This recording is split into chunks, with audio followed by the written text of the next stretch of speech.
Hello, everybody out there. How are you doing on this surprisingly dark Tuesday evening? It is only 6:46 in my segment of the universe, and it is already very dark out. I don't love it. I'm a summer guy. Fall's great, football rules, all that. Love everything that comes with fall, but for your information, I'm a summer guy. I like the long days.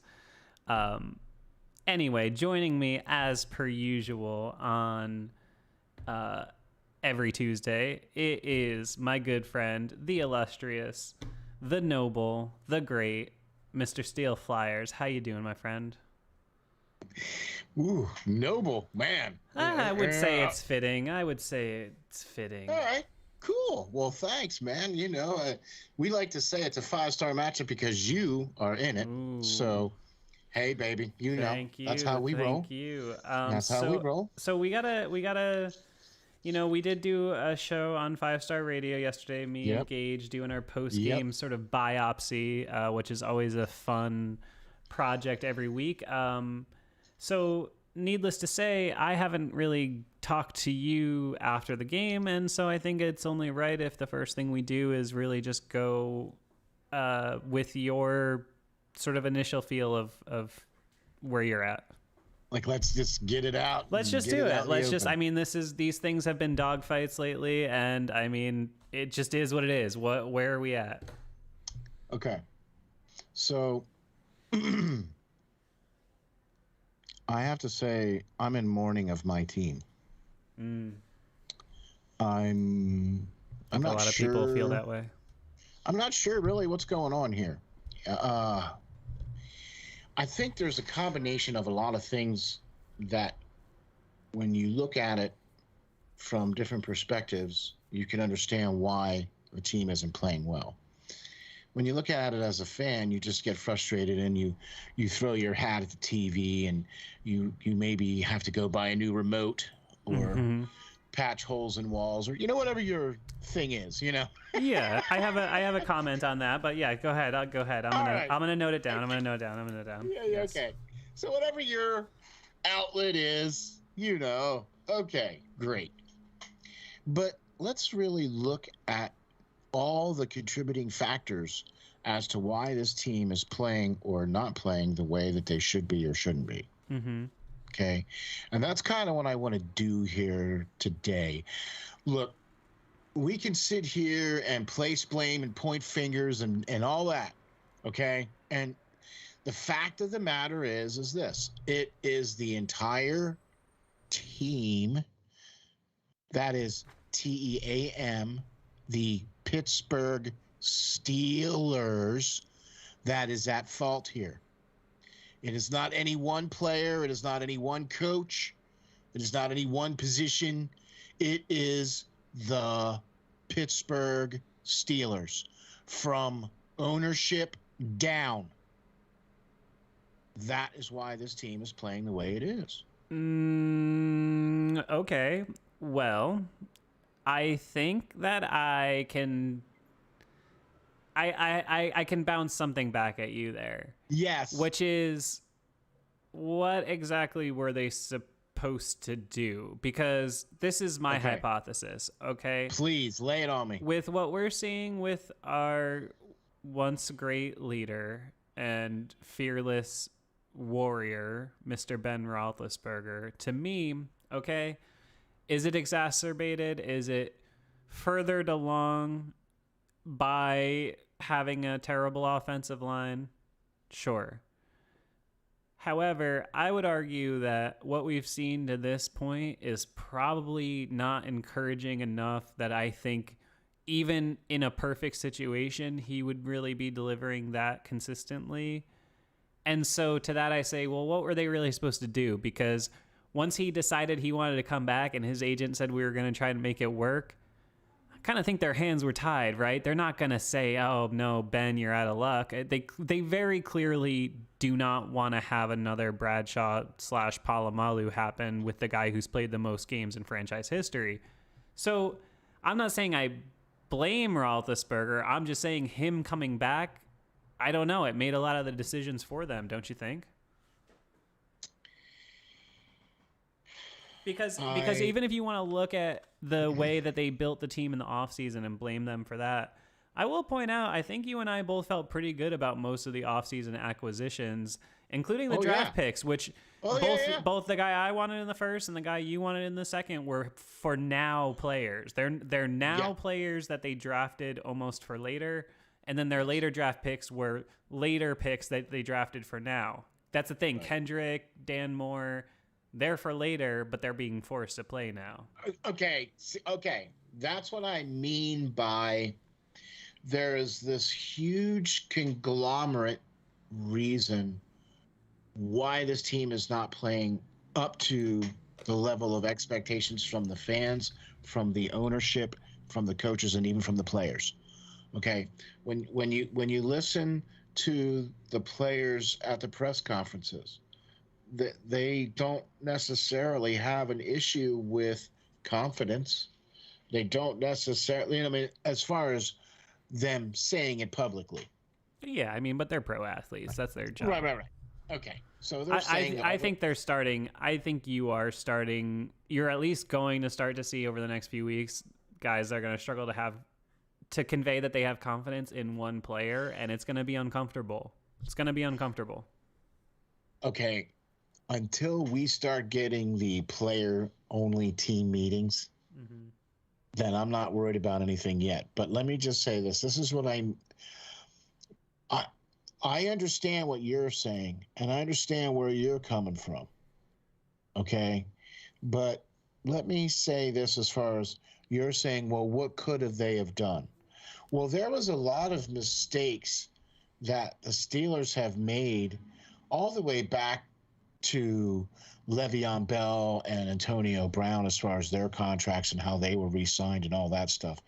There were some mistakes made as far as that was concerned, and that led to kind of things that everything happens for a reason, and then certain things happen because of those things, right? So because this player wasn't back, this other player was able to get a bigger, better contract.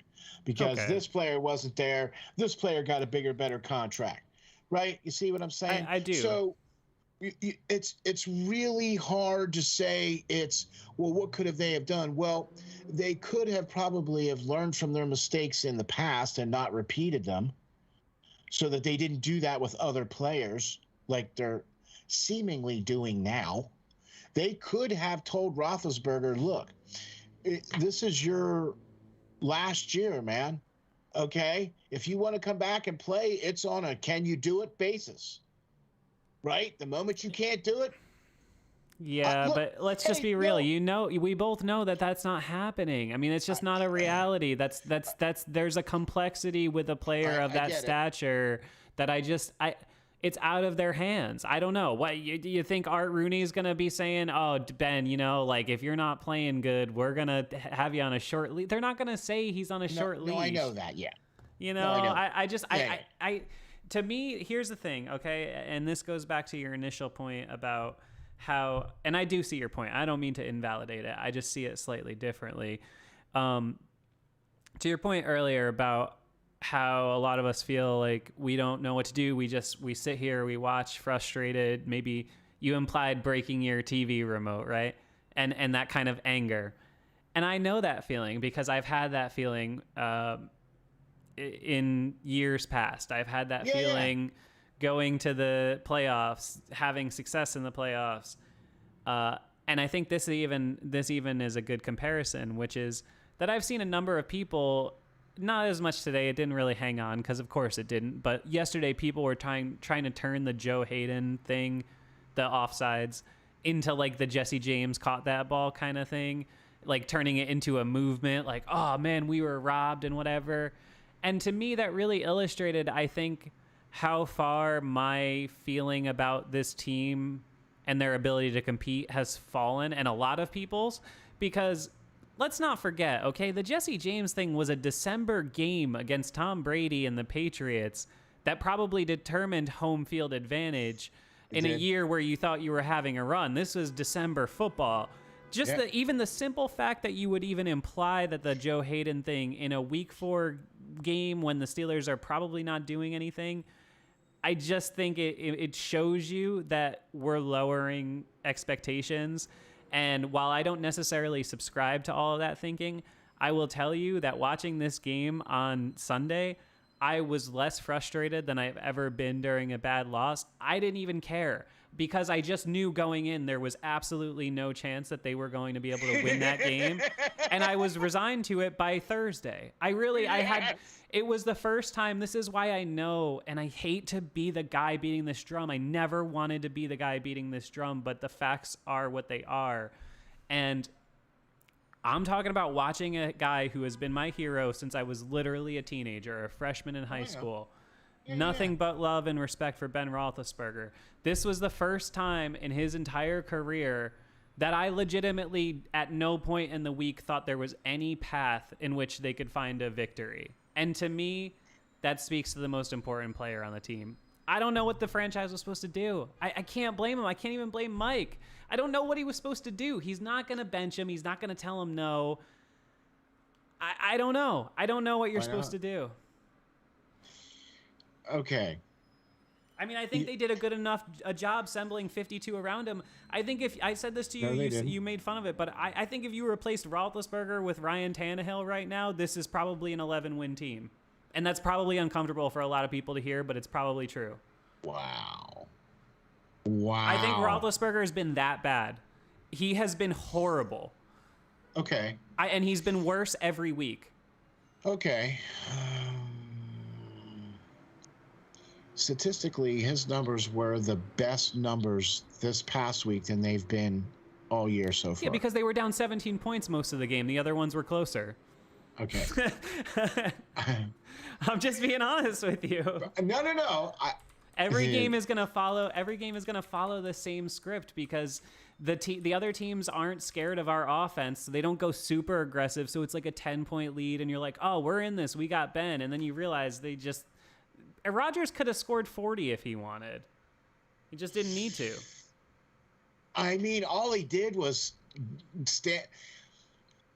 Almost every single time you watch highlights of Green Bay, you always see Aaron Rodgers in the shotgun. Sure. But on Sunday, 70% of the snaps, he was under center. You know why? Because all they had to do was hand it off to one of their two running backs, and then that was all that mattered. Yeah, I mean, they're good players. And, I mean, look, he was playing with 2 backup offensive linemen also. So, I thought the offensive line to me looked improved against Green Bay. I didn't think it was as big of a limiter as it was the previous 2 weeks. And sure, you could say Roethlisberger's stats were better, but I mean, he threw for 230 yards on 40 attempts. All right, this is a 3-week stretch where he's thrown the ball 40, 58, and 40 times. All right, what is that? 80 plus 58, that's 138 times in 3 weeks, and he has crossed 300 yards once. No. I get you. It's just the efficiency to me is just... Okay. So this is what I meant at the very beginning, at the very top, when I was talking about it is the Pittsburgh Steelers. And what I mean by it starts from the top down, and that's this. The fact that during some of the times, look,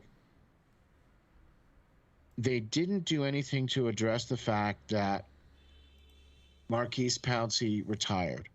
They didn't do anything to address the fact that they pretty much knew that DeCastro wasn't going to be able to play. That I don't know. Really I will give them the benefit of the doubt. I actually don't think they expected that.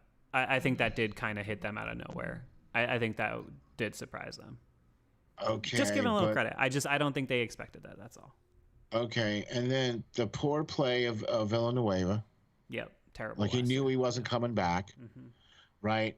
You had Zach Banner on the injured reserve. You had, there was a lot of things that I felt that it's like what you said. They drafted some great players for the future, just not for now. Unfortunately, they're playing now because they didn't address the issue with the line. But I think you got an aging veteran quarterback that you are hanging your entire franchise on, and you skimp on the offensive line. I just think it was.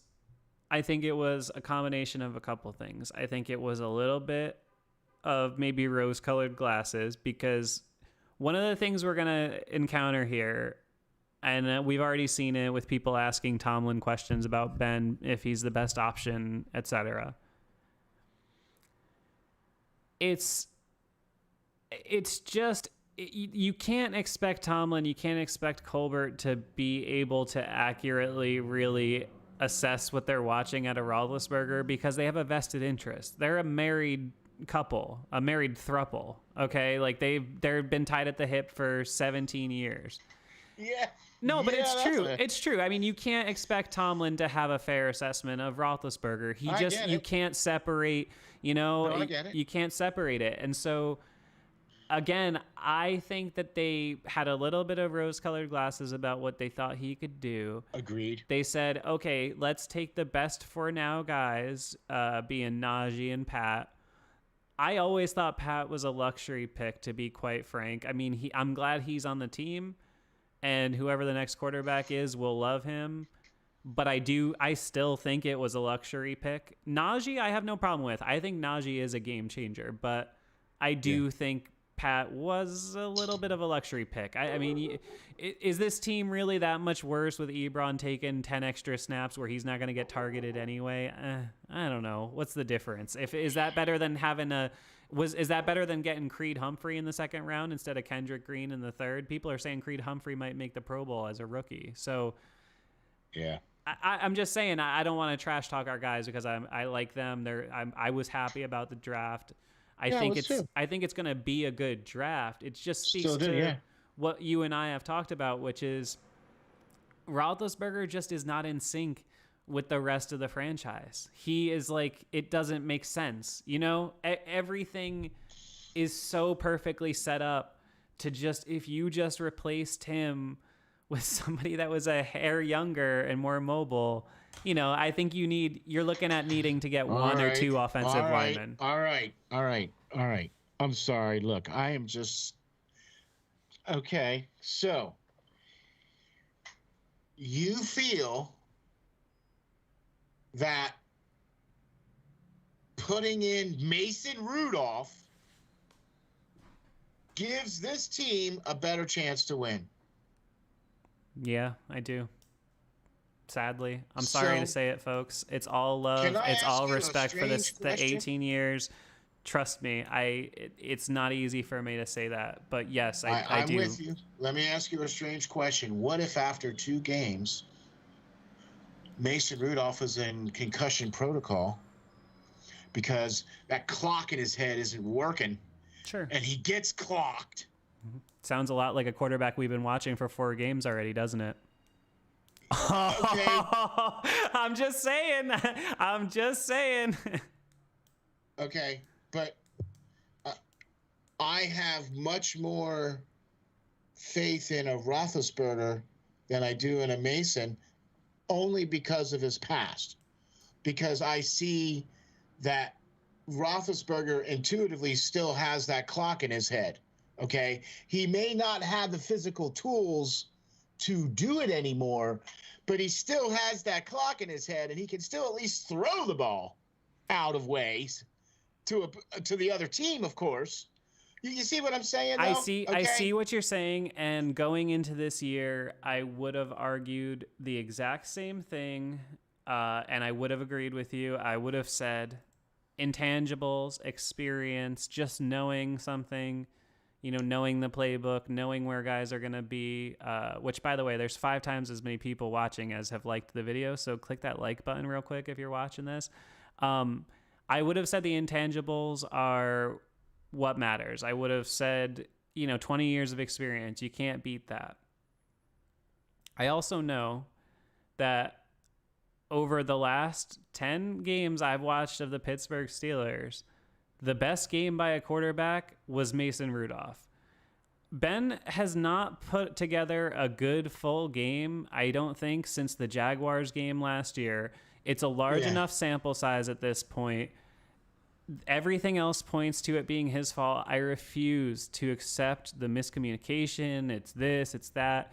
Dude, I'm sorry. Those 2 throws to Juju, the second one, the one in the middle of the field, that's a layup for a professional quarterback with 18 years experience. Drew Brees makes that throw with ease last year, and he was cooked.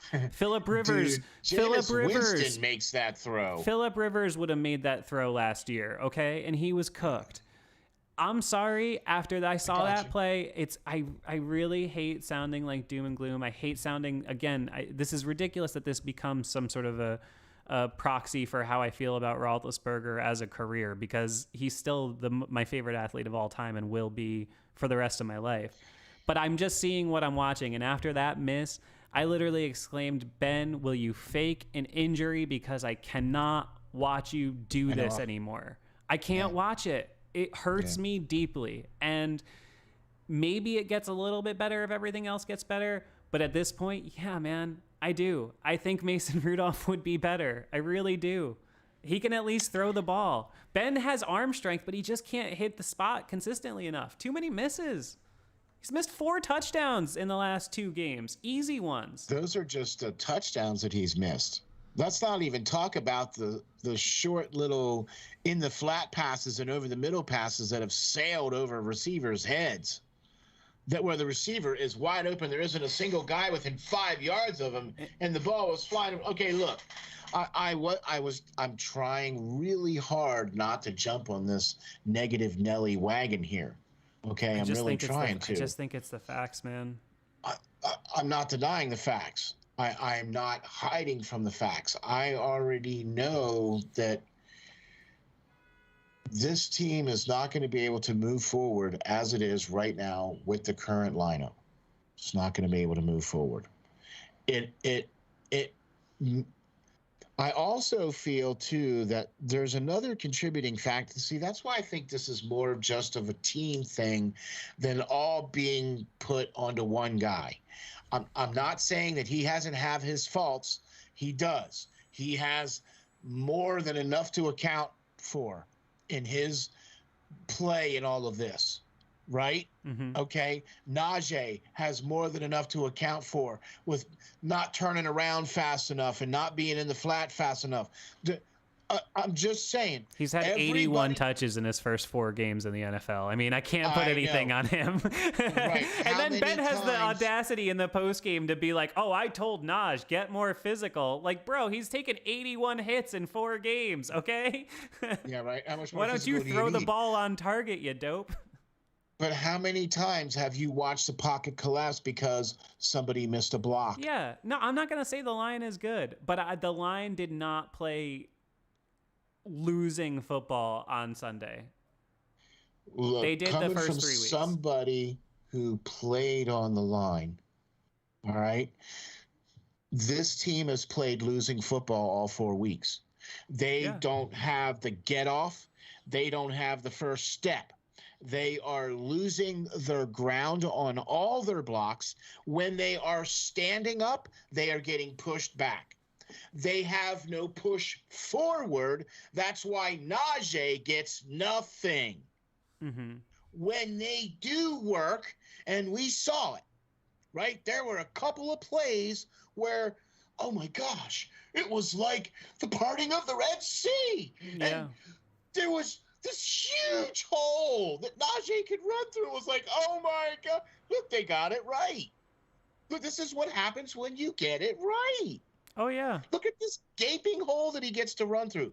So has the defense made some mistakes? Have they not taken the ball away when they could have? Have they had some penalties called on when they probably shouldn't have? Look, it's a combination of all of these things. That is the reason why the Steelers are losing. I'm losing 0 sleep over the defense right now. I don't blame them because they know what we're watching what they're watching in practice, and they are just trying to do everything they can. The guys are trying too hard when they're in there. They've been down a couple horses. It sucks. We talked about this after week 2 when Minka got burnt like a cookie you forgot about in the oven. And it's like, it sucks, But you take the step back and you think about it, and he's like, it was a battle, you know, this guy was out, I'm the best player, it's time for me to do it. And he just, you know, you're just trying to do too much. And beyond here. I know they know what they're watching, dude. They know what's going on with the offense. And I just, it really has truly reached a point where it's just putrid. It's not good enough. And all right, so I don't know how you keep your mentality really going and how you stay jacked up if you're a player on this team, because I really just, I don't know. Defensively, I mean, they're getting no help. They're getting no help, and they're on the field constantly. You know, I was saying that when I was calling the game. So, yeah, call the game, and I get to see every bloody, disgusting play. And then I have to sit there and act like it's all good. Anyway, but no. Yeah. There were too many plays that were left on the field there that day, and it makes it hard to watch the team. And one of the things that I think is a switch that hasn't been there before is that Canada is in the booth. Yep. And we thought, all right, that's not a bad idea. Let's see how that works. Well, that's not working. Let's put him back on the field. So let's try that. I mean, here's the other thing. Is any of that going to make Roethlisberger hit those throws? I don't freaking know. At this point, you know, I mean, your guy is doing free throws. I mean, dude, they've been scheming guys open. Here's the thing, okay? If you go back, like I said, just the last 2 weeks, we talked about in the Bengals game, late in that game, he had Washington open deep. It would have been a catch and run, 85-yard touchdown. Missed it. Wide open. 2 steps. Yep. He had 2 steps on the guy. And James Washington's arms are like 75 inches long, okay? And he couldn't reach it. All right? Right. Also in that game, the one to Claypool, everybody tried to say, oh, he thought Claypool was going to run more. No, he was looking right at him. Do not tell me that he was trying to put it in a different place. He was looking right at him. Okay, that's his job, is to look at. You can clearly see it on the tape that he was looking right at him. He just missed it. He just missed it. It's a fact. Yeah. And then this week it's got, you know, the 2 to Juju, one that was right in the end zone. Well, there was 2 to Juju, but there were 4 total. Oh yeah, there was a number that he missed. He missed a screen pass in almost every game this season. But the one to Juju that was sort of right sideline near the end zone would have been a touchdown. Yep. Come on. You got to make that throw. I'll give a little bit of credit just that it was a hair tougher than the other one, which was later, which would have been probably like a catch and run 70-yard touchdown for Juju. That one was, it's one of the worst misses I've ever seen him miss. And, you know, I was one of the first ones on his inconsistency on the deep ball back in like 16. It started to fall off, but it wasn't like this. Now it's, I mean, you're talking about it's a crapshoot if it's going to be on target no matter where it is. He still can physically throw it deep, the Deontay throw, of course, but it's, you know, how many times out of 100 can you hit the spot? And if the answer is not that many, then it's not good. Yeah, exactly. I mean, at this point, what do? You take him to start throwing the ball through the tire again? Well, here's the thing. So I want to bring this up because somebody in the chat, Let Your Light Shine, says, does anyone remember that Ben has been through this before? Anyone remember 5 picks against Jacksonville? He had 3 the next week after that. Yeah, I know. But, you know, here's the thing. This is different.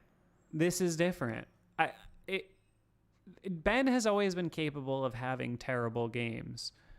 He's not even really having terrible games on the stat sheet. I mean, he's got, you know, what, 4 interceptions he's thrown in 4 games. But, you know, you don't look at the stats and say, wow, it's atrocious. It's horrible. It's the inefficiency with which he's getting there. If you look at some of his yards per attempt statistics, I mean, geez, every week it's we've seen the same game 4 times in a row. It's just the first time it had different results because of a blocked field or blocked punt that was a touchdown. I mean, the guy pretty much, because it's resulted in the same amount almost every week. I mean, dude, when you throw the ball, I would argue, and some might say I'm crazy, I would argue truthfully that 58 pass game where they scored 10 points against the Bengals last week was actually a worse performance by Roethlisberger than that 5 interception game against Jacksonville. Like, sometimes a defense just has a beat on you, and you got to keep making stuff happen. I mean, they don't take the quarterback out of the game if it's a blowout. Like, you got to just keep chucking it. I mean, and so I don't know. When I see a guy throw the ball 60 times, though, and score 10 points, that's not good quarterback. That's not good. It's not good. Austin's in the chat now, too. Hello, Austin. Hey, thanks for checking out the show. Yeah, man. I still feel that. Do you think all right, if you really, this is a lot of football left, and it's going to get worse before it gets better. I mean, that's the thing. I don't see a corner turning here on this thing. That's why I'm like saying just lean into whatever. Right. I mean, I'm just trying to have fun at this point. I'm just trying to have fun at this point with the people that hang out on 5-Star Radio and everything, because we wait all year for this, and it is what it is. But I'm just gonna be honest with you, like, there's not gonna be a world where this turns around and becomes a miraculous team that no one expects. I just don't see it. I mean, hell, I would love to be proven wrong. I don't see it trend upwards. I think you could just keep taking positives out of it. Watch who you want to watch. Watch the progression of players. But as far as that one position, I just, it's a pretty important one. I'm not going to argue with you on that at all, because I agree with you 100%. It is one of the most important positions, because that is the distributor of the ball. Yeah. Basically. You know what I mean? He's the only guy who touches it on every play. That's what I mean. With the exception of the center. Of course. Yeah, buddy. So that has not been well. The center position has not been well. The offensive line positions have not been well. They've only played maybe 3/4 of a game with the original starting lineup, or with the original team that they wanted to start with, as far as on the line? None really, because Banner hasn't played. Banner hasn't played, so they haven't. Right. Yeah. So we haven't had even a starting line yet. That's going to be the starting line. Right? We just have plug-in guys right now. Yeah. Right? We got 2 rookies on the offensive line. Yes.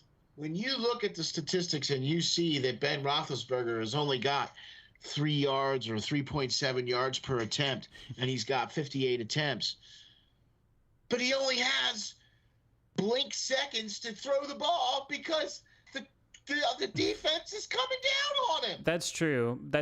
But I will have to just say there, though, that there were instances, particularly against the Packers, where he threw it earlier than he needed to because he was feeling imaginary pressure. And I think that's the other issue there, is that because now it's coming all the time, and so soon as you start seeing it come together, you're like, okay. The 4th down non-conversion where they again threw the one where he threw it out in the flat to Najee again. Wait, which one? Against Green Bay on Sunday. There was like a 4th and 4 maybe. I know, man. It just always is the same play every single time. They ran the same play call unbelievably that everyone killed them for, running on 4th and 10 against Cincinnati. And when you go back and watch that, I'm not going to act like I'm breaking news. People have talked about this already, but Pat was coming wide open down the middle of the field. I saw that. And Ben had no pressure. He threw it in 2.1 seconds. He didn't have to. That's the thing. There's there's a difference between 2.1 seconds and 2.4 seconds. That they were talking about that with Rodgers and his timing, and then I saw them talking about it with Brady on whenever they was that Sunday night he played, and they were talking about the time to throw and the time to pass and all that. And man, the difference between like 0.2 of a second can be like 10 or 15 spots in the rankings. I mean, it's very subtle, and when you have those instances where you do have the time, you have to take advantage of it, though, is the thing. I agree. And because of the inconsistencies with the line, you get the inconsistencies with the quarterback, and then that trickles down to the inconsistencies with the receivers and the tight ends. And then because the line isn't consistent, now the running back isn't being consistent because he's constantly running into a wall. Exactly. There's nowhere for him to run. No, yeah, and then everything just falls apart. Why bother handing the ball off to him? Because he's not going to go anywhere. I mean, okay, but where... Sorry, I was just ranting there for No. a second. Okay, I'm interested to hear, like, where do you think... I mean, do you think that in a world where the offensive line, I'm like a movie trailer, in a world where the offensive line is good, in a world where the offensive line is really, really good. Yeah, in a world where they're really good, you have no questions about the defense. Najee's as advertised, whatever. Everything's the same except for that the offensive line is really good. Do you really think that the ceiling on this team is really any higher? I mean, I don't know the answer to that question. Do you really think it would make that much of a difference? The ceiling on this team was 12 wins and a playoff berth. Yeah. Okay. But even how you've seen, even now after seeing Roethlisberger play 4 games, that doesn't change your assessment a little bit, though? Of course it does. Yeah. It has to. Yeah. I was expecting to not have certain players out. I was expecting to have a more consistent starting offensive line. Okay. Everything starts with that. If you have that, then you have consistency across the board when it comes to the offense. Look, we all know that Roethlisberger is not going to be that guy that's running around out there trying to make plays like freaking Patrick Hall of Fame Mahomes. Yeah. Okay. But that's just not or young Big game. Ben. Young Big Ben. Let's give him the credit. You he was the first one doing that. For nothing. All right. He's lumbering and bumbling and stumbling out there, basically. His mechanics for throwing the ball are garbage. Have been since day one, right? You're never going to... I mean, it's like Brett Favre back there. Yeah. I mean, it's certainly diminished as time has gone on. But with Brett Favre, you always knew that there was a shot. There was a gleam, right? So with Ben, you always know there's a shot. He has the arm strength. He has the wherewithal. If he actually had look, all I want to do is get a sample size of a consistently good line with a good running game and a good offensive line, and then put Ben into that situation and see what we look like. Okay, if he still looks like crap, then it's time to move on. Then you got you got to remove that. I just don't know at this point that you're gonna ever see that again. I guess my question is if the line was fixed, and we got the exact same carbon copy of Ben Roethlisberger that we have right now that we're watching. Do you really, after assessing the play for 4 games, do you think that with a good line, this is a 9 or 10 or 11 win team? I think the only difference that would really happen is that maybe instead of winning 5 or 6 games, they win, 7 or 8 and then end up picking at 20 instead of 10. What's the point? Okay. Do you remember when I said a couple weeks ago do you know how when you watch Tom Brady play, right? Mm-hmm. And you see Tom Brady drop back to pass, and what does he do? He bounces. Yeah, he's got time. Right? Okay. I'm not saying it doesn't. Yeah, I'm not. Right? Yeah. So you give the man some time, right? if you open up the running game and allow that to be successful, right? Where you're getting 5, 4, 6 yards of crack on a run, where you're looking at 2nd and 4, 3rd and 2 instead of 3rd and 10, 3rd and 8, 3rd and 9. Every single first play that has been run almost for first down has been a run to Najee up the middle. And they don't work because they're waiting for it and the line doesn't block to give them the space. That sets the tone right there. Sure. So this is what I mean. I'm not trying to say that if suddenly the offensive line was blocking correctly and everything was working in all the right places, because that is McWorld. That's not going to happen this year. There's no way you're going to get that offensive line with who's on that team right now to play in a perfect world where they block everybody and they meet all their assignments. That's not going to happen, right? So like I said, it's going to get worse before it gets better. Yeah. Right? Sadly, I think we're either going to see Ben get hurt. Well, yeah, right? That's the fear, right? Yes. Right? Or it's going to come to a point where they're going to have to take him out because he's not fast enough to escape the rush or whatever the case is. So that's what I think is part of the contribution to what's going on here with Ben Roethlisberger. And I also think, too, with what you said earlier, he's starting to hear the footsteps in his head. Yeah. Right? Okay, and so that's making that clock in his head go a little faster to where he's starting to sail balls now because he's throwing the ball too early. I mean, that's, yeah. All these things are, this is what I meant by this is the Pittsburgh Steelers problem, not just a Ben Roethlisberger problem, not just a Najee problem, not just a TJ Watt problem or a Minkah Fitzpatrick problem. It is a Pittsburgh Steelers problem. It's coaching, players, it's everything. Until they get consistent, they're not going to win. Okay, and unfortunately, Rome was not built in a day, and they're not going to fix it in a day. No. Okay, you can't fix what's broken on 3 days of practice. No, I mean, I know. I guess I think the reason that I, again, always circle back to, I just think that the biggest problem is the immovable object, which is the quarterback, because who else were you supposed to like, what other position, like, so we talk about how valuable the time spent in the league and the experience and all this.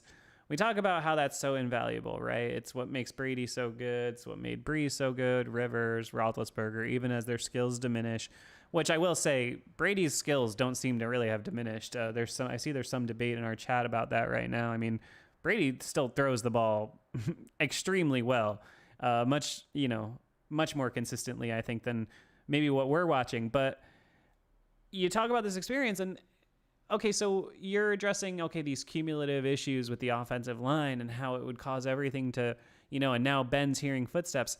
This is the problem, though, and this is why it's an immovable object, is we're talking about an 18-year veteran, man. I mean, we're not talking about Sam Darnold, Like, I know why Sam Darnold got stressed and shell-shocked playing for the Jets, because Sam Darnold had never practiced or played in any other environment in the NFL.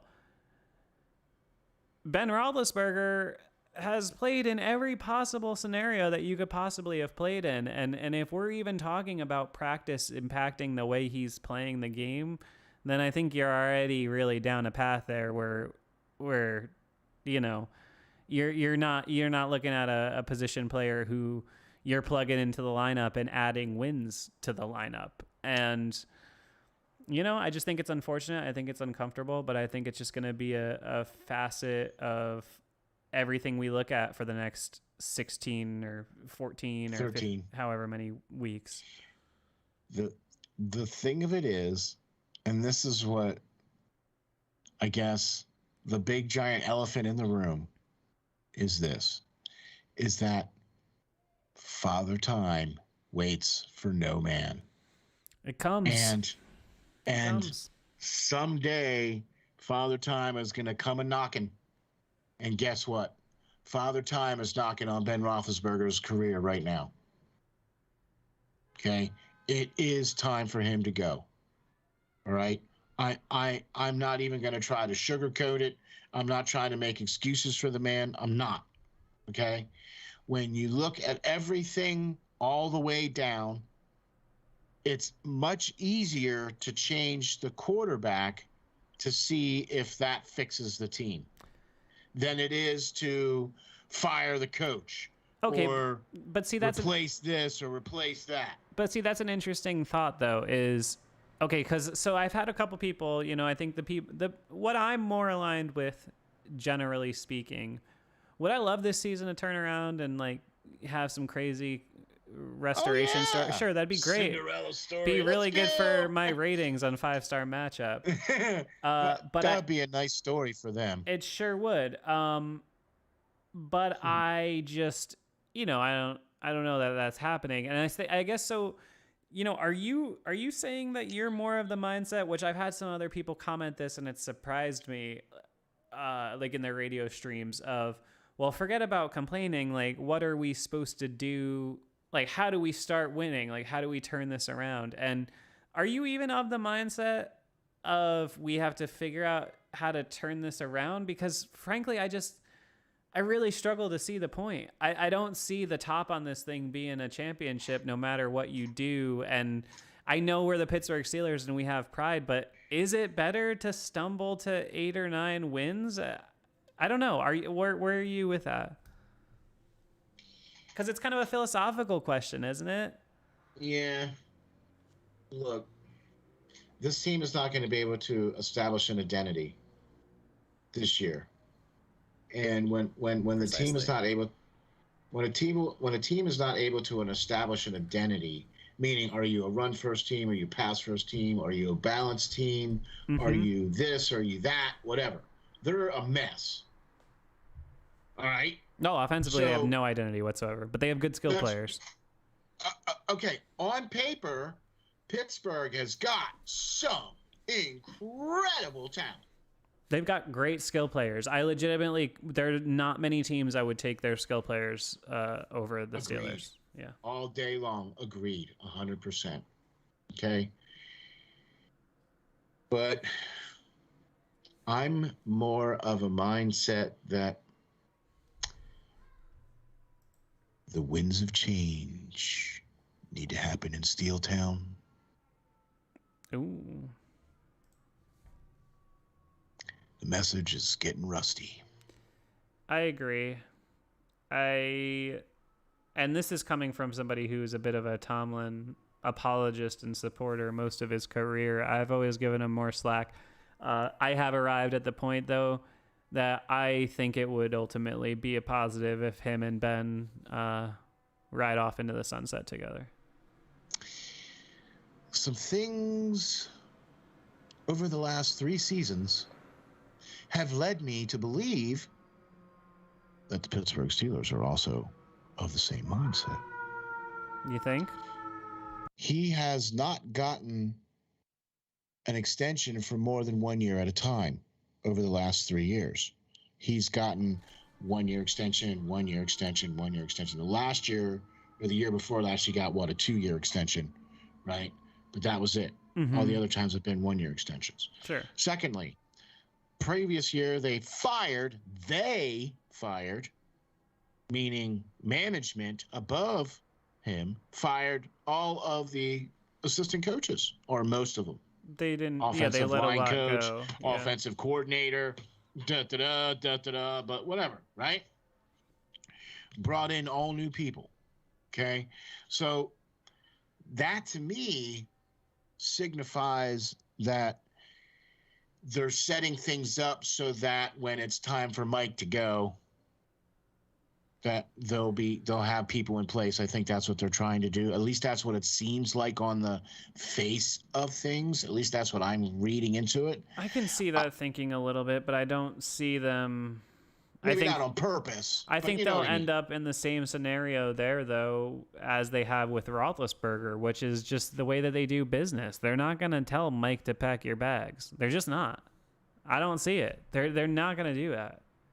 If he wants to keep being the coach of the Steelers, he'll keep being the coach of the Steelers. And I don't know that he wants to. I don't know that he really wants to do anything else. I've long thought, wow, he'd be great on TV, especially seeing like what Cowher's done and all that. But genuinely, and to his credit, it's what I like about Mike. I don't really think he cares about anything besides football. I really don't. And so I don't see him wanting to go for some other job. I think he loves being the coach of the Pittsburgh Steelers. I love him as a man. I have a great amount of respect for him. But I agree with you. I think there's a reason these things run their course. You know, there's a reason most coaches don't last 15 years in the same spot. You know, because you kind of tend to, you know, this is in life and in the universe and everything. You make the same people make the same mistakes over and over again, and then they're counterbalancing for them, and then it's this, and then it's that. Sometimes you just need a new person with new eyeballs to look at a problem. When I listen to the press conferences of Mike Tomlin, I have to turn them off now. Do you know why? Because they sound like broken records. Yeah. I hear the same things over and over again, but I don't see any change. I see the things that need to be said are being said, but then I'm also seeing really not answering the questions by kind of talking around the answers. Yeah, I mean, I see it, but, you know, again, I come back to, at least with, I get it. At least with Mike, I kind of come back to this year. I just don't know what I'm supposed to put on him, because I really do just put so much stock in what the quarterback position does for a football team. I think there's a reason they get paid the most money by a lot. And I don't know what else he's supposed to really do right now. He's going to be in an uncomfortable spot. The rest of the season, you're going to, you know, Juju, Claypool press conferences are going to become kind of testy, because they're going to get tricky questions, and you already know there's going to be some answers that get taken out of context, or they say something stupid or accidental. And I don't know, Mike, I don't think he needs to be fired or anything. I just kind of hope he would philosophically understand what a new beginning could mean if him and Ben decide to go at the same time, you know? So his contract is up after this year. Yeah. Is it? Tomlin. Yeah. Yeah. So maybe it's not a case of so is Colbert. Maybe it's just right. Maybe it's just a case of we're not going to renew your contract. Yeah, I don't know. Do you know what I mean? It just depends, really. I don't think they would do that to him, like the low-key Arians / Fiechner fire. I don't think they would do that to him if he wanted to keep doing it. So you think they're going to be all like Al Davis and come out and be like, all right, like Tomlin, hit the road, buddy.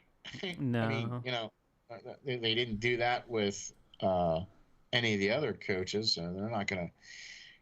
No, I mean, shoot, Noel had like 10 years of being mediocre, and they let him stick around. I mean. But see, I think Cowher knew that it was time for him to go. Yes, I have a great deal of respect for Cowher as a man and as a person because of that. It very deeply, I respect that greatly, and the constraint not to come back. Yeah, and I also have a lot of respect for Chuck Noll, because even though the Steelers were not winning in his final 10 years or whatever, or his final 7 or 8 years, he was still the glue and the voice and the face of the franchise. And he was still the one that propelled them into where they are now.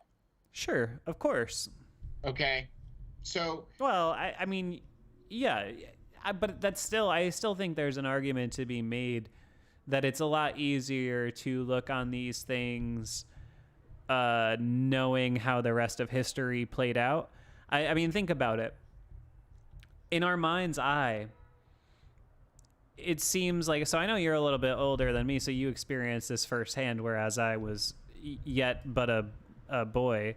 In the 80s, I mean, so we think about this, and it's like Bradshaw goes down somewhere around, like, I feel like 80 is about the last like real steel curtain year, the 1 year post the last Super Bowl. And then you have that stretch from like 81 to 89 where I think they made the playoffs, once or twice. And in retrospect, it's pretty easy to say, oh, well, things fell off after the steel curtain, but then, blah, blah, blah, blah, blah. And then he had a wild card berth, and then blah, blah, blah, blah, blah. And then Bill Cowher came in, and it was all good. And I just think it's easy to patch over these things. And I think sometimes a guy like Tomlin can be a bit of a victim.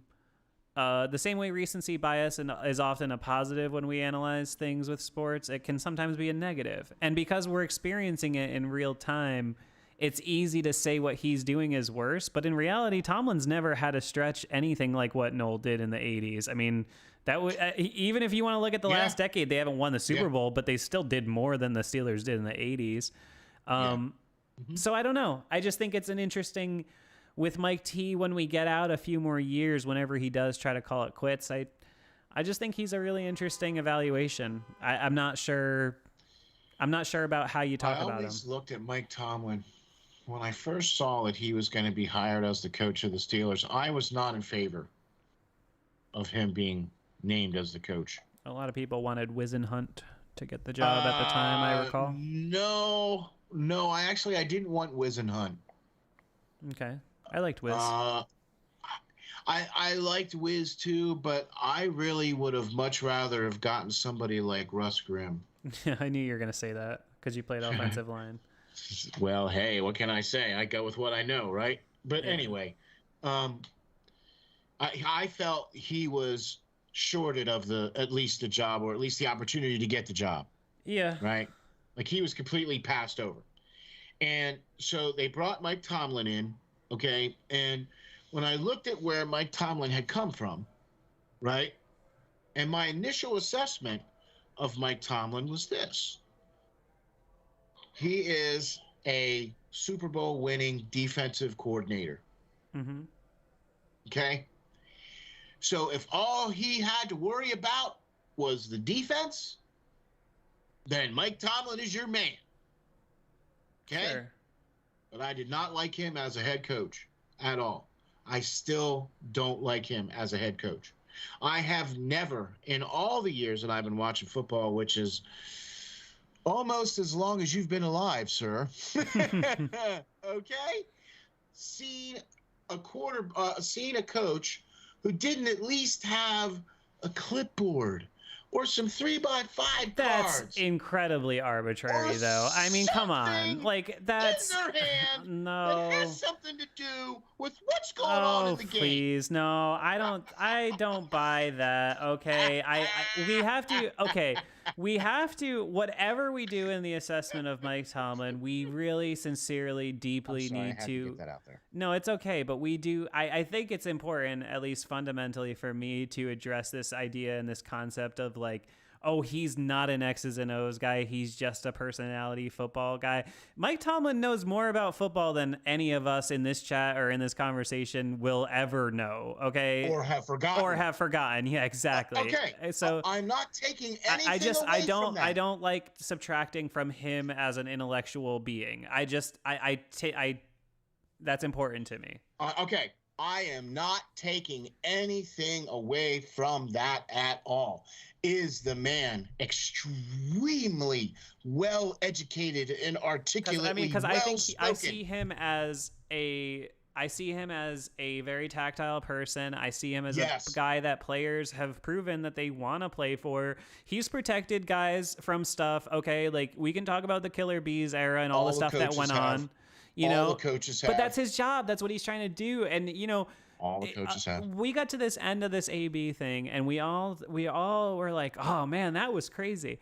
Let me tell you something. Whatever we think we saw and knew about what was going on in the locker room in the Killer Bees era, I guarantee you is a tiny, tiny, tiny, tiny fraction of what that man was dealing with on a daily basis. So, again, I know he's the head boss. It's just like right now. Everything ultimately falls on him. And would I like him to be less of a frankly a wimp in these post games that he has been the last couple weeks? Yes. Please, Mike, tell me you're mad. Tell me your quarterback is not playing up to snuff. Please be honest with me. Don't insult my intelligence. However, I don't know. There's elements to these teams where I end up thinking, well, I don't know what else he was supposed to do. Okay, the Killer Bees teams, you could say in 14, oh, they didn't have a backup running back. Okay, whatever. Yeah, that was a fault. But in the other years, it's like either one of them was hurt or this thing happened or that thing happened. And you remember losing to Denver? They almost beat Denver in the divisional round in the playoffs. Ben was practically crippled. They had no AB. They had no Le'Veon, no D'Angelo. And so, no, did he get to the Super Bowl a bunch of times? No, he got to the Super Bowl twice. He won one. But I don't know. I when you look at some of the good moments, you look at the competitiveness early on, multiple trips to the conference championship game. You look at what he did in the Duck year. You look at what they did at the beginning of last year. You could say they fell off, but again, I think you could point a lot of that to the quarterback play. I don't know. I'm just saying I don't know how you evaluate Tomlin. I get it. There are certain elements that are absolutely maddening, but at the end of the day, when you look at it category by category, I don't know. Aaron Rodgers has been to one Super Bowl, and he's been the best quarterback in the world for freaking forever, and he's been to one Super Bowl. So clearly, it's not that easy. Clearly, all you have to do is look at Dan Marino. That's the thing. That's the thing. The best quarterbacks on the planet. We have this expectation as Steelers fans because we have been so blessed to watch good competitive football where we have a chance, and Roethlisberger, make no mistake, gave you a chance every Sunday. That's right. Of the last 17 years, no matter what else happened, whether he was on one leg or not. Exactly. And I just think sometimes we tend to elevate our expectations because it's easy to look at what the Steelers did when they were in their heyday. It's easy to look at what the Patriots have done over the last 20 years. And point to these all-time great dynasties and say, well, why aren't we doing that? And then you take a step further back. It's like when you're looking at stocks or anything like that, they always tell you just zoom out, just always keep zooming out. And if you zoom out, you start to realize there aren't really that many people that truly have a better head coaching resume in the history of NFL than Mike Tomlin. And that probably sounds insane to some people who think he sucks. But really, for him and Roethlisberger, who has better? How many people have better resumes? Maybe 10 or 15 people in either category. I mean, the fact that Ben is still cracking records, 6th all time in passing yards. Okay, so like I said, the fact that he's still cracking records. Look, I am not taking anything away from Mike Tomlin's intelligence. I was not trying to say that about him at all. Yeah. He is very articulate. He's very well spoken. He is a very well educated man. I was ranting much more on the collective than you. I don't take that as me. He knows more about football than most of us have forgotten, right? But I think that he should have stopped at defensive coordinator. Yeah, I don't know. I can't say he won the Super Bowl. He won a Super Bowl as head coach. I think he should have stopped. Look, we talk about this all the time. Just because you're in hockey, right? Just because you're the guy that scores the most goals doesn't mean you're the guy most qualified to be the captain. Yeah, sure, but he's been to 2 Super Bowls as a head coach. But so what? How many guys in the league have done that? You see what I'm saying, though? Yeah. I'm trying to use that as an example. I do. Just because he's the best player on the field doesn't mean that he's qualified to be the captain. Yeah, I see what you're saying, and I think there are questions surrounding his sort of messaging and performance in recent years.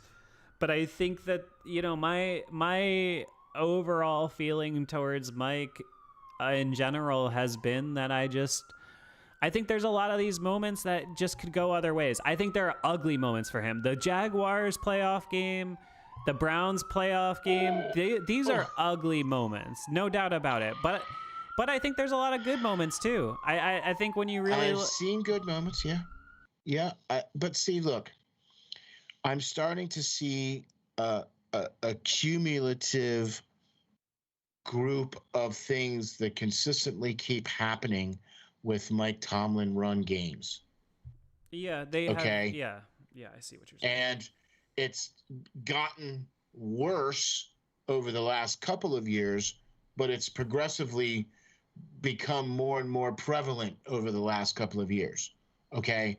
And these are the signs of somebody, I think, who needs to not be there doing that anymore. Yeah, I just think I mean, I think the biggest fault I have with him, and what I think the problem uh, is just that he's found himself becoming a bit of a dinosaur. I've said this before, but he's way more. We tend to think of him as being young because when he was hired, he was a young head coach, but he is way more of a Marty Schottenheimer than he is a Sean McVay or a Cliff Kingsbury. And whether we like it or not, the game, like all the other sports, is going to start moving to younger, more analytical thinking, different, statistical thought processes on when you do what and how you do whatever it is that you're doing. And Tomlin, I just see as a guy who is going to get left behind as a sort of, student of the previous generation. He's much more similar to a guy who would got hired to be a head coach in 1995 than to a guy who would get hired in 2021. And I just think it's just time to have some different gas in that building. That's all. I think it would be a good moment in time. Unless, of course, I think the only reason if I were him maybe to stick around is if they really are terrible this year and say they go like 3-14 and they're able to just take their selection of whoever the next guy is, they pick whoever they want, and then maybe you want to stick around and see it through and put everything in the right direction. I could see that as a legacy point, but I don't know that I would think it's what's most ideal. I don't have good fuzzy feelings about Mike Tomlin growing up a quarterback in the Steelers system. It would be he got a Ben Roethlisberger that was already broken in and trained, and every quarterback, and I mean every quarterback that Tomlin has ever drafted is where again? Yeah, but he's never drafted one to be a starter. I mean, Landry and Mason were both drafted to be backups. I can't put that on Mike. But like I said, I mean, I just... And plus, not for nothing, Ben never threw for more than 3,500 yards before Tomlin came around. So, I mean, I'm not going to say he didn't achieve anything in his first few years in the league, but let's not also act like Ben didn't ascend to a higher level of play under like Tomlin either. So I agree. I am not taking anything away from Mike Tomlin. I think what he has done for the Pittsburgh Steelers is given them a level of consistent winning during the regular season that they haven't seen since the early Bill Cowher years. When Bill Cowher first came in, man, just Pittsburgh, I mean, they just won. It was just win games. They just got it done, yeah. They just got it done, right? It didn't matter. I love watching those games. I love watching the 94, 95 Steelers. I really do. By the way, if you don't get a chance to check it out, you got to check out your rewind on the 5-star. What was it? The 5-star. What do you call that show? 5-star rewind. Yeah, that's the throwback episodes. Yeah, okay, but what is it? Mystery Science Theater 3000? Oh yeah, the one I did with Cody. Yeah, we have another one of those in the can. Okay. Yeah. So yeah, that was really cool, right? Yeah. So next time you do that, you let me know. I'll be more than happy to pick a game. For sure, we can tape a couple of those. Yeah. Oh yeah, boy, that would be fun. Yeah. No, I mean, hey, the thing with all this, I think the Tomlin v. Cowher debate has become a sort of proxy for a lot of other things about maybe age and generation and etc. I agree. And I think my only thing as that somebody being a hair younger than you, but somebody who has a great deal of respect for Cowher and what he accomplished, I think it's fair though to say that they're roughly equivalent. I think that's fair. Would you at least almost would you have at the least same shake my number of hand on years. that being a conversation? As far as statistically, they have almost the same number of years. They've had some of the same 8-8 seasons. Mike's record right? is better, if I'm not mistaken, right? Win percentage wise, yeah. Yeah, right. By like 0.02 of a percentage point. It's like, well, because Cowher had a couple like 6 and 10. He had like a 6 and 10s, a 7 and 9, I think. Yeah, he had a couple 7 and 9s. Yeah. Right. Okay. So, and a couple of 9 and 7s too. So, like I said, I think statistically it is a wash, because Cowher went to 2 Super Bowls, won 1. Same as Mike. Right. And Mike went to 2 Super Bowls and won 1. All right. So statistically, are they the same? I would say yes. Philosophically, 2 completely different men. Sure. 2 completely different approaches. So I've never tried to compare Mike Tomlin to a Cowher, because I never felt that there was anything there to compare them with. The only thing that they have in similarity is that they both coached the Pittsburgh Steelers. They both coached Ben Roethlisberger and a couple other number of players. Yeah, I mean, I think you could argue they're similar in that they're both guys driven mostly by their personality and philosophy. I think there's some similarities, but I see your point. But let me say this. Bill Cowher was the cornerstone of the franchise. He was the face of the franchise. Mike Tomlin is not. Yeah, but that's no fault of his. I mean, Roethlisberger was already here. I'm not saying that it's a bad thing. Yeah. It's different. You're right.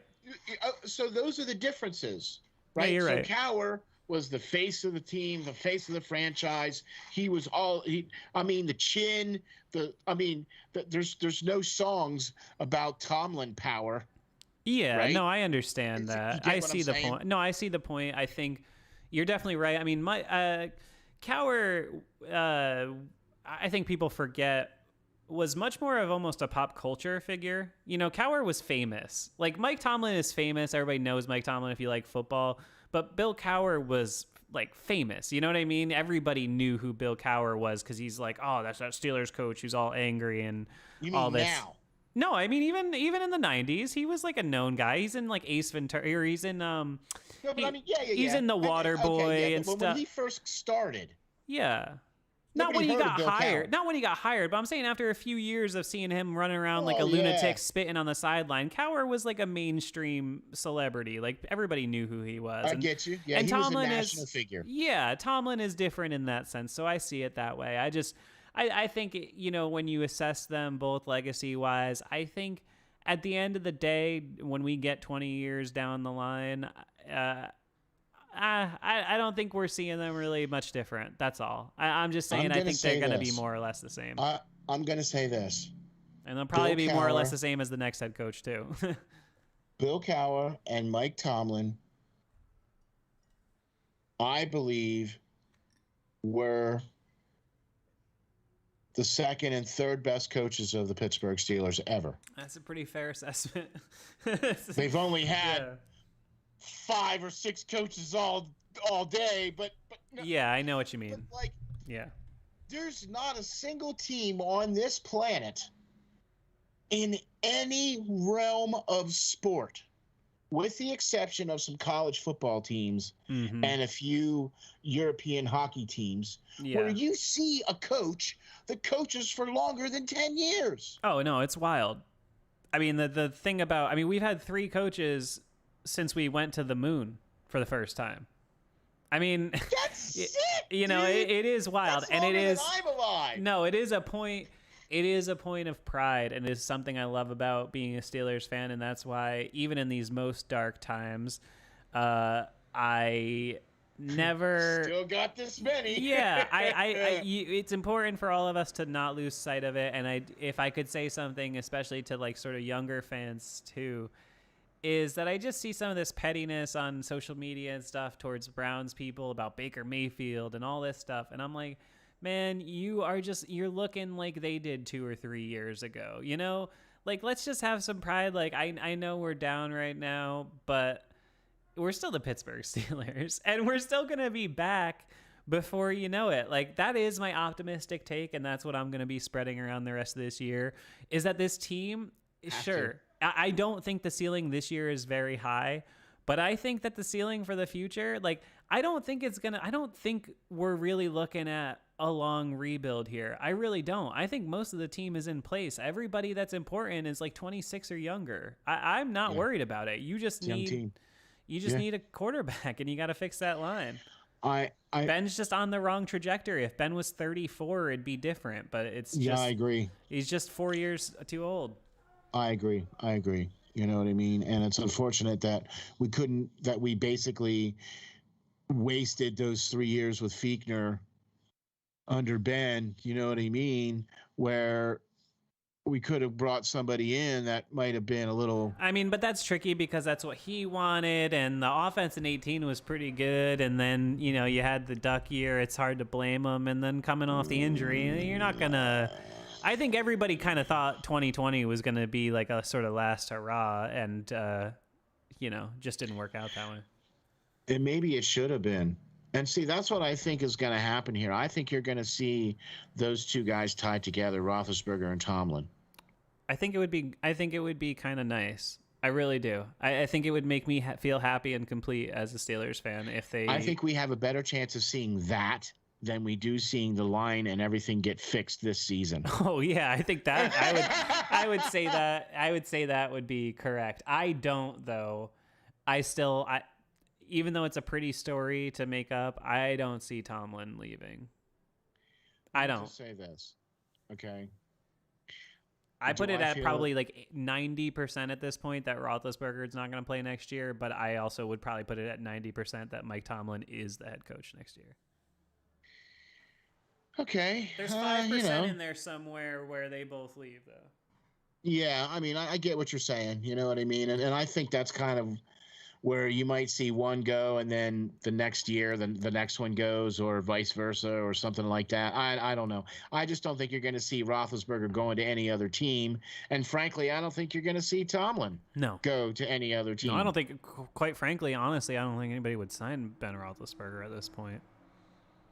Yeah, but I mean, I don't think anybody would. I mean, there's probably a bunch of teams out there that would kill to have Tomlin. Oh yeah, he would get it if he wanted like that immediately. So, Jaguars, he'd go. That would be a perfect fit for him. Oh my gosh, you know, my high school coach up the street, I think, might be a better. Anyway, I digress. No, but you and I know, okay? Like, whatever you want to say about Tomlin as a Steelers fan, he would get a job the same offseason. Oh, he'd be like Andy Reid. Yeah, he'd be like Andy Reid. He'd get a job immediately. Yeah, exactly. But I really think that his message in Pittsburgh and Steeltown is there's too much rust on it now, and you're not going to be able to knock that rust off, and that message needs to go. Yeah. Okay. I also think that Roethlisberger is going to need to go too. Okay. And I said this in the tweet, in the chat in your show the other day, and I've said it in the past before. The next quarterback for the Pittsburgh Steelers is currently not on the roster. Now, you can say what you all want about Mason Rudolph, and you can say what you want about him, okay? And that's all great. And if you think he's going to be the one that's going to give you a better chance to win, put him in. At this point, we don't got nothing to lose, so put him in. Yeah. Right? Yeah. At this point, who cares about whose toes you're stepping on? You're about winning games now at this point. That's fair. Right? So put him in. Yeah. What do you got to lose? Yeah, well, I mean, I don't think they want that look. I don't know. I think it's, you know, it's one of those things. What look do you want? The fact that we're not trying to win? But you see what I'm saying, though, right? No, I do see what you're saying. So I just think it's a weird unfortunately, they're not used to this spot. Right. And unfortunately, this coming draft year is not really looking to be a good quarterback draft year. Yeah, there's some though. There's a few. There's a few. Some, but there's a few. And I mean, it's not, I don't even know that necessarily that would be their first draft pick. I think if they're right up there and there's a guy they really like, I could see them taking a quarterback. But at this point, I wouldn't bet the house that it's definitely going to be a quarterback that would be their first round pick next year. I mean, it could be, but I don't know that it would be. I've said all along, I think it's way more likely that you see the next quarterback be a free agent than, because this team is done, and I don't think that's a bad thing. The team is mostly done around the quarterback position. I don't think I think you could see. I've really come around to thinking, one of these like that the Tannehill proposition. I could see them bringing in like a Daniel Jones or somebody like that, and I'm not saying it would necessarily work out. But you stick a quarterback with some talent on a roster that's throwing a Deontay Johnson, Chase Claypool, Pat Freiermuth, and Najee Harris. And Juju. Yeah. I mean, or maybe you draft a Kenny Pickett in the second round or something, and you give him a year off and Mason Rudolph plays or something. I could see that. So let me clarify this. I agree with you that the next quarterback for the Steelers is going to have to be a free agent because they're currently not on the roster right now. Yeah, X in the chat, she says that let's get Mason Experiment out of the way right now instead of wasting time next season, or we'll be the Chicago Bears. So I think you align with her. Usually her and I agree, but I think you're locked in there. I think Rudolph is. I think he would give you a chance. I don't know. I don't know. I don't know that it matters. That's what I'm confused about. I think if it goes like this, back and forth between him and Duck. What about a Mason Rudolph package? Let me just say this, all right? When you want to throw the ball deep, you bring in Mason. But it only can be to a hot receiver. We live in hell. You can't do anybody else. Oh my god! It only has to be to one guy. Oh man, what did I sign up for in 2021 covering the Pittsburgh Steelers? I don't even know what to tell you, folks. It's all love. I'm just evaluating what I'm seeing in front of me. Right. And I just know that the last best game I saw by a Steelers quarterback was by a guy wearing number 2. I get it. It's been the sample size. It just keeps getting bigger, and it's just weighing on me. And it keeps smacking you in the face. And it's not getting better. And every week there's excuses, and I just know that those same people are the same people that are hard on Juju and they're hard on Tomlin and all those things. And I think it's important to talk about all those too, but I gotta be real, and I just think there's one clearly obvious biggest problem, and I just don't think there's any way to get around it. I think the only thing that they're gonna really probably do here is maybe if it doesn't get any better in the next 4 or 5 games, Roethlisberger has an injury, and you get the Mason Rudolph, Dwayne Haskins show for 6 games. I don't know. I don't really want to see my guy go out on a stretcher, but I say that you lay the fact that Tomlin came out and did say that Ben had a hip. They're planting the seeds. He's already had the bicep, the pec, and now he's got the hip. Yeah, okay. Yeah, all right. So you get where I'm going with this. No, now, you can. Right? No, you better believe I thought the same damn thing. You're planning. It's this thing. It's that thing. He stubs his toe on the coffee table. He's got turf toe. I get it. I get it. It's all love for Large Benjamin. I don't want to see it go out this way. My frustration level is solely just because I hate watching it. I hate it. I don't want to see my hero do this, man. It's not the same guy, and it's sucks. Really sad. It's really sad. I've only seen this a couple of times with a couple of different players. Troy was the first one for me where I was like, oh, you just can't anymore. In 14, just seeing him chasing after guys, and you're like, oh, you just like, it's just gone. And he's losing ground. Yeah, and you're like, oh, he used to catch him. And you're like, oh, it's just gone. Like, that was the first one that really hit me hard. But because he was an athlete, quick twitch position, I could live with it because I was like, oh, it makes sense. It's not a long peak. But with Roethlisberger, because it's so many elements, it's just like, oh, it just hurts my core, my soul, It's just like, oh, stop it, Ben. Stop doing this to me. I hate it. I hate having to watch you suck. When you watch guys, and I unfortunately had to watch Terry Bradshaw just not be able to make the throws. Yeah. And I watched Joe Green just not be able to take the hits on his shoulder because his arm was dead. Right? You know, I mean,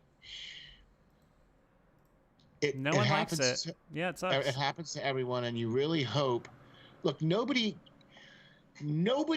in the world gets to have the Jerome Bettis ride off into the sunset and retire, and everything's cool. His last 2 years, he basically was a finisher, a closer.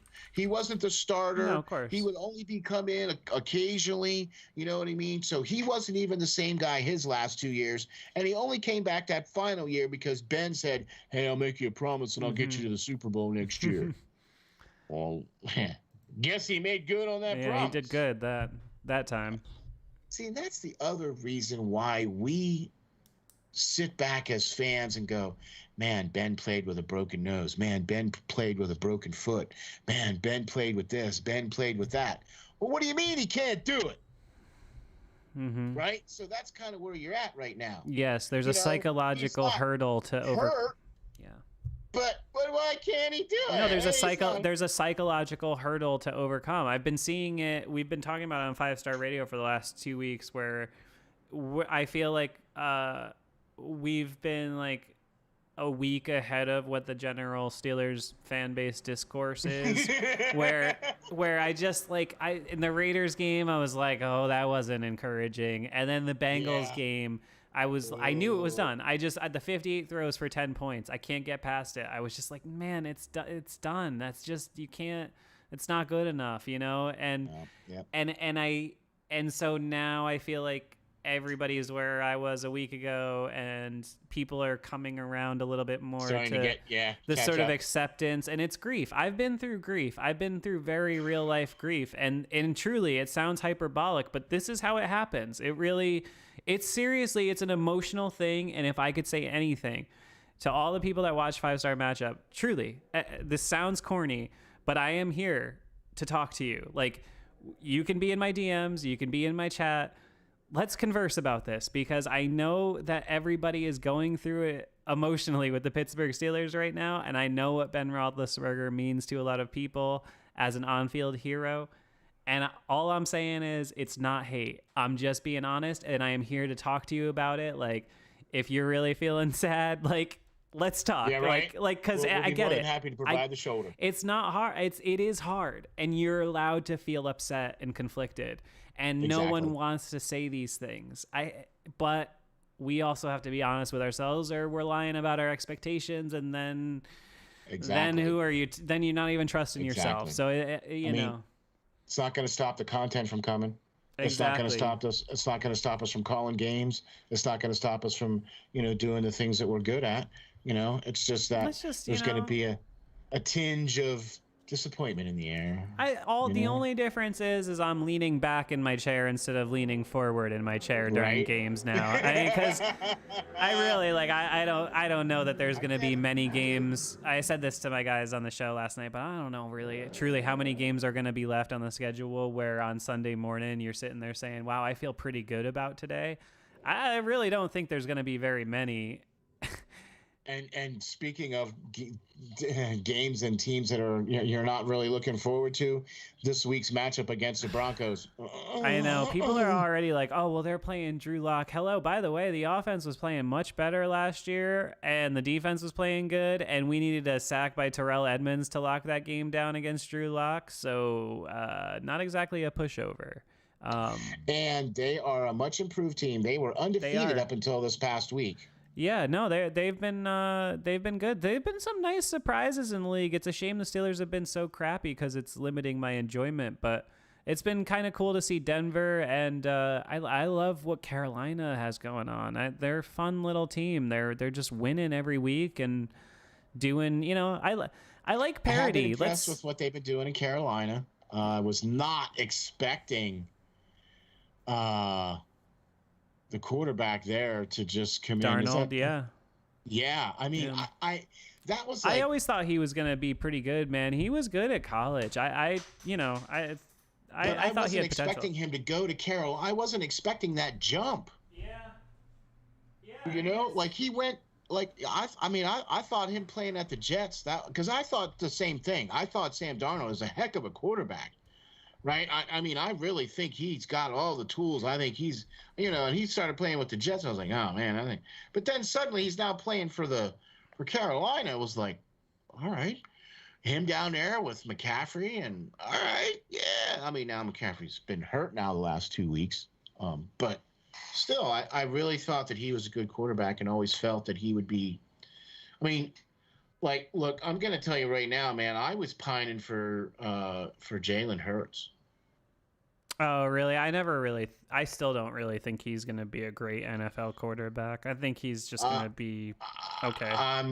I'm glad I get to walk that back. Yeah. That was a shoo. The Eagles took him instead of the Steelers, and I was kind of hoping that we would take him because I felt he was of the quarterbacks left at that time. Because see, that's why I think. I'll tell you. You know who I would take? I would be full well with trying as the next guy if his team wants to move on. I don't know if his team's going to want to move on, but I've heard rumblings of it. I would love to see Tua in the Canada offense. I would take Tua as the next guy from Miami. Alabama guy, Tua Tagovailoa. Shh, you're hurting yourself. Tua. That's why we just call him one name. No, I'd love to see him. I'd love to see him down the road, a little lefty, mix it up, give the defenses a little weirdness to think about. I could see it, man. I could see it. I really think that's going to be the Tannehill model. You can mark me down right now. The Tannehill model will be the next quarterback. I would bet anything. You're going to see a guy that's going to be the tweener guy. Yes. You're going to see a guy that's going to come in and play just those like Neil O'Donnell. Years. Yeah. Oh yeah. Oh gosh. Don't talk to me about saucer eyes. Hey man, he went to some big games, man. He was a good quarterback in the 90s. Yeah, he went to some big games. All right. Hey, he went to more Super Bowls than Ben has in the last decade, so what can I say? Everybody talks about what a wasteland the Steelers. Neil O'Donnell? Everybody talks about what a wasteland the Steelers. Has he been to? What's that? How many Super Bowls has Neil O'Donnell been to? Just the one, but the point is, in the last decade, neither have the Steelers. So, everybody talks about what a disaster the Steelers were because they never had a quarterback between Bradshaw and Ben. I think a lot of people don't even realize that the Steelers went to the Super Bowl 4 times in the 10 years before Roethlisberger showed up. They have not been to the Super Bowl. They've only been to not Super Bowl. They went to the AFC Championship 4 times in the 10 years before Roethlisberger. They've only been to the AFC Championship game once in the last 10 years with Roethlisberger. All I'm saying is it was a different sport. You can't judge it all on the same.